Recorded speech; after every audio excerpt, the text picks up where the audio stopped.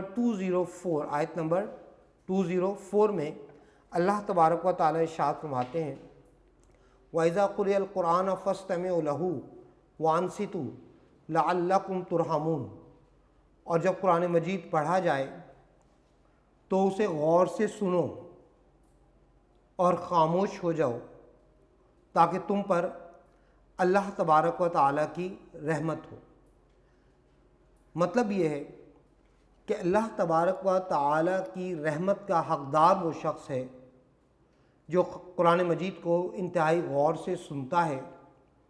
یہ کوئی معمولی کلام نہیں بلکہ یہ رب تعالیٰ کا کلام ہے، اس کے آداب کو ملحوظ رکھنا چاہیے، خاموشی سے سنیں اور اس کو سمجھیں۔ یہ ہماری خوش قسمتی ہوگی کہ اللہ تبارک و تعالیٰ نے ہمیں چن لیا کہ ہم کم از کم قرآن مجید کو سن رہے ہیں۔ تو بیٹا اللہ تبارک و تعالیٰ کی رحمت کے حقدار وہ لوگ ہیں جو قرآن مجید کو بغور سنتے ہیں۔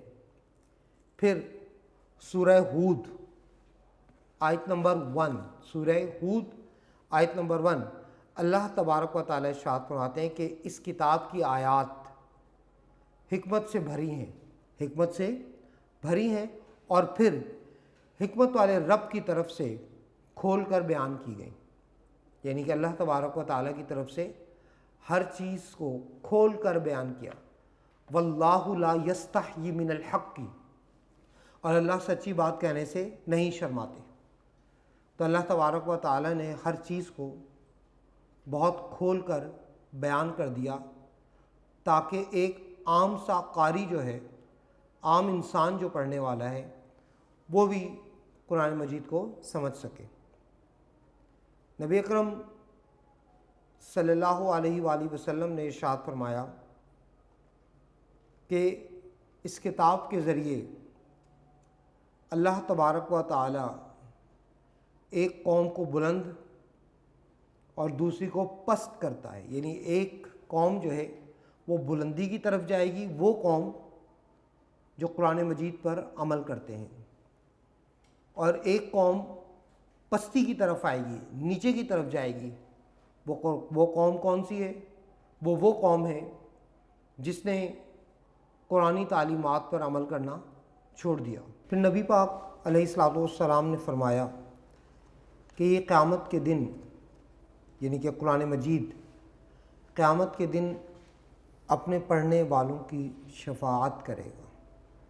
اللہ تبارک و تعالیٰ کے حضور وہ لوگ جو دنیا میں قرآن مجید کی تلاوت کرتے تھے، کل بروز قیامت قرآن مجید اللہ تبارک و تعالیٰ کی بارگاہ میں ہماری سفارش کرے گا اور بخشش کے لیے کہے گا۔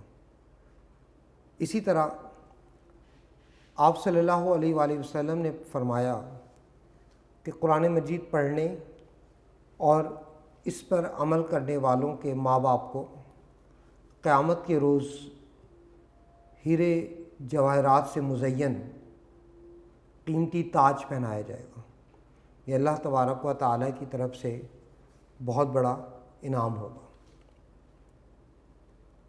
آپ صلی اللہ علیہ وآلہ وسلم نے فرمایا کہ قرآن مجید کے ہر حرف کو پڑھنے پر 10 نیکیاں ملتی ہیں، یعنی کہ الف لام میم ایک حرف نہیں بلکہ 3 حروف ہیں۔ تو اس کا مطلب یہ ہوا کہ صرف الف لام میم پڑھ لینے سے نبی کے امتی کو 30 نیکیوں کا ثواب ملے گا۔ آپ صلی اللہ علیہ وآلہ وسلم نے فرمایا کہ تم قرآن کو اپنی آوازوں سے آراستہ کرو۔ آراستہ سے مراد سجاؤ، اتنے خوبصورت انداز میں پڑھو کہ سننے والا اس کا اسیر ہو جائے۔ آپ نے فرمایا کہ اپنی اولاد کو 3 چیزیں سکھاؤ۔ نمبر 1 قرآن مجید کی تعلیم، نمبر 2 رسول اللہ صلی اللہ علیہ وآلہ وسلم سے محبت، اور نمبر 3 اہل بیت سے محبت، آپ صلی اللہ علیہ وآلہ وسلم کے گھر والے۔ اس حدیث مبارکہ میں نبی اکرم صلی اللہ علیہ وآلہ وسلم نے قرآن مجید کو تلفظ کے مخارج کے ساتھ ادائیگی اور ترجمہ و تفہیم میں مہارت حاصل کرنے والے شخص کی فضیلت بیان کی۔ تو بیٹا مخارج کیا ہیں؟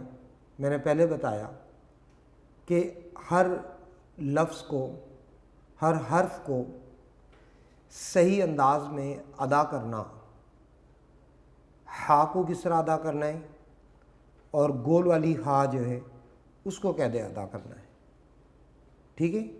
سین کی آواز کیا ہے اور شین کی آواز کیا ہے، یہ سب چیزیں ہم نے دیکھنی ہے، اور صحیح انداز میں قرآن مجید جو ہے ہم نے اس کی تلاوت کرنی ہے۔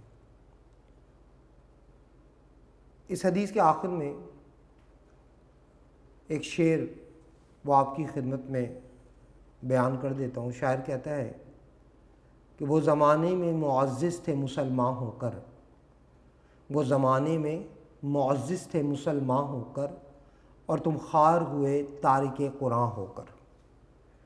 خوار سے مراد ذلیل و رسوا ہوئے، تارک قرآن یعنی قرآن مجید کی تعلیمات کو چھوڑنے والے۔ تو تمہارے آباء و اجداد، ان کی اس لیے عزت تھی کہ وہ مسلمان تھے، قرآن مجید پر عمل کرتے تھے، اور آج مسلمان جو ذلیل و رسوا ہو رہے ہیں، اس کی وجہ کیا ہے؟ اس کی بنیادی وجہ یہ ہے کہ ہم نے قرآن تعلیمات پر عمل کرنا چھوڑ دیا۔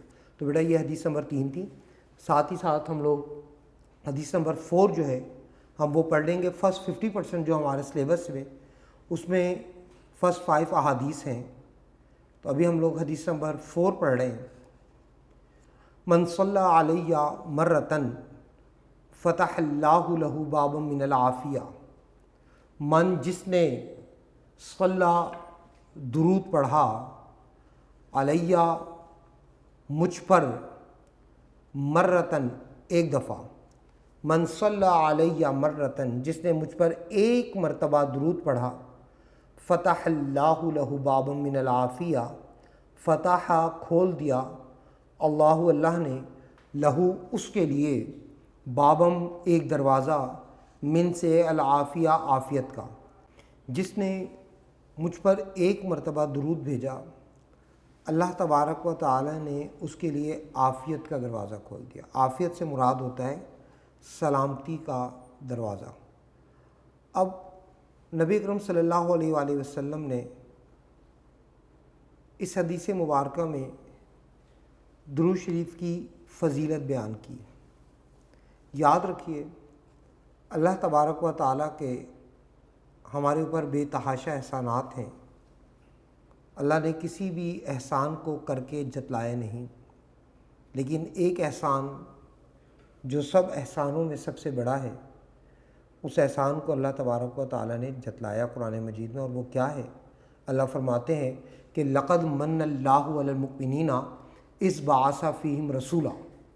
اللہ تبارک و تعالیٰ نے مومنوں پر بڑا احسان کیا کہ ان میں ایک رسول بھیجا۔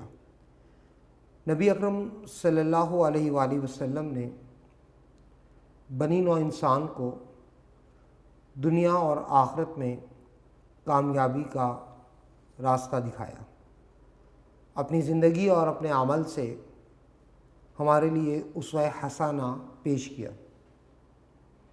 آپ صلی اللہ علیہ وآلہ وسلم نے اپنی امت کی خاطر ہر قسم کی تکالیف جو ہیں ان کو برداشت کیا جن کو سن کر رونگٹے کھڑے ہو جاتے ہیں، چاہے وہ غزوات ہوں، چاہے وہ شیب ابی طالب کا محاصرہ ہو۔ غرض آپ کی زندگی تکلیفوں اور آزمائشوں سے بھری پڑی ہے۔ اس کا مقصد یہ بھی ہے کہ آپ صلی اللہ علیہ وآلہ وسلم اپنے اسوہ حسنہ سے ہمیں صبر کی تلقین کر رہے ہیں کہ ہر طرح کے حالات میں ہم نے صبر کرنا ہے۔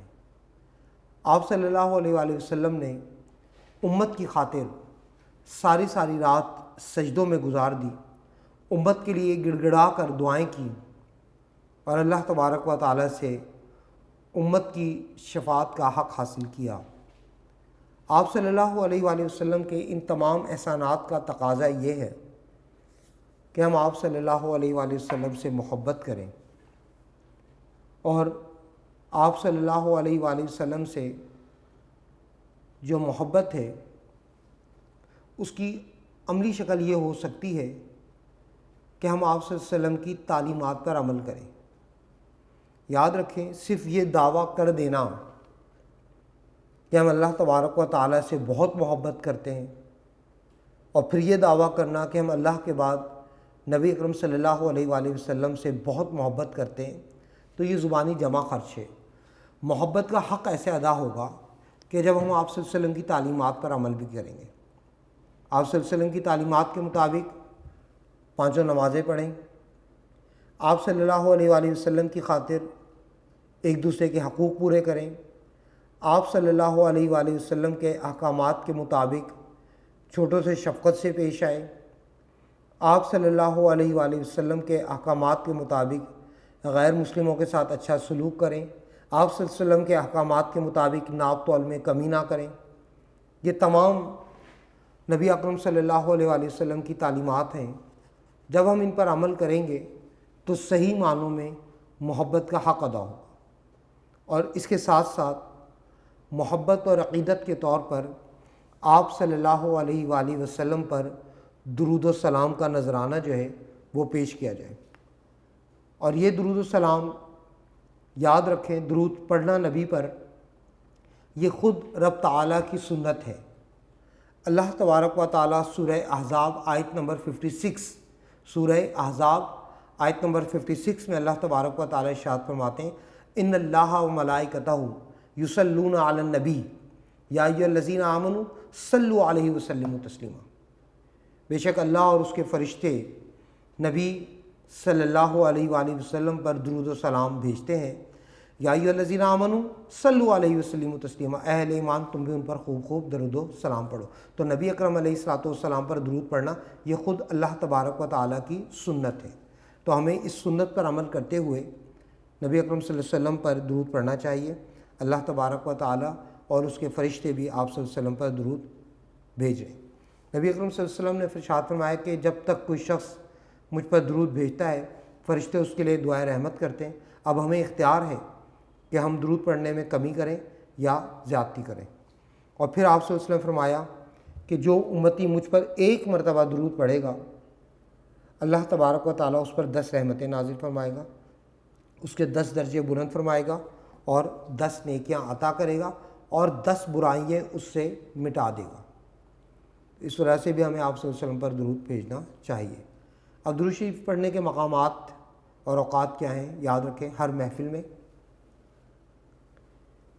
ہر مجلس کے اختتام پر، اذان کے بعد، مسجد سے داخل ہوتے وقت اور باہر نکلتے وقت، اور دعا کرتے وقت۔ جب تک بھی کسی بھی دعا کے اول اور آخر میں درود شریف نہیں پڑھا جاتا وہ دعا زمین و آسمان کے درمیان معلق یعنی لٹکتی رہتی ہے۔ سب سے افضل جو درود ہے وہ نماز والا درود ہے جسے ہم درود ابراہیمی کہتے ہیں۔ آپ صلی اللہ علیہ وسلم نے فرمایا کہ جو شخص مجھ پر ایک مرتبہ درود بھیجتا ہے اللہ تبارک و تعالیٰ اس پر 10 رحمتیں نازل کرتا ہے۔ اور اسی طرح آپ صلی اللہ علیہ وسلم نے فرمایا کہ جس کے سامنے میرا ذکر ہو، میرا نام لیا جائے اور وہ مجھ پر درود و سلام نہ بھیجے تو ایسا شخص بخیل ہے یعنی کنجوس ہے۔ قیامت کے دن وہ شخص میرے سب سے زیادہ قریب ہوگا جو مجھ پر درود بھیجنے میں کثرت کرے گا۔ تو بیٹا یہ ہماری حدیث نمبر 4 تھی. آج ہم نے حدیث نمبر 3 اور 4 پڑھی. امید کرتا ہوں کہ آپ لوگوں کو سمجھ میں آ گئی ہوگی. وقت کی مناسبت کے ساتھ جتنا آپ لوگوں کے سامنے اس کو ایکسپلین کیا جا سکتا تھا وہ کر دیا. امید ہے کہ آپ کو سمجھ آ گئی ہوگی. اللہ تبارک و تعالیٰ میرا اور آپ کا حامی و ناصر ہو. اللہ آپ پر اور آپ کے گھر پر اپنی خصوصی رحمتیں نازل فرمائے. وآخر دعوانا الحمدللہ رب العالمین. فی امان اللہ. جزاک اللہ.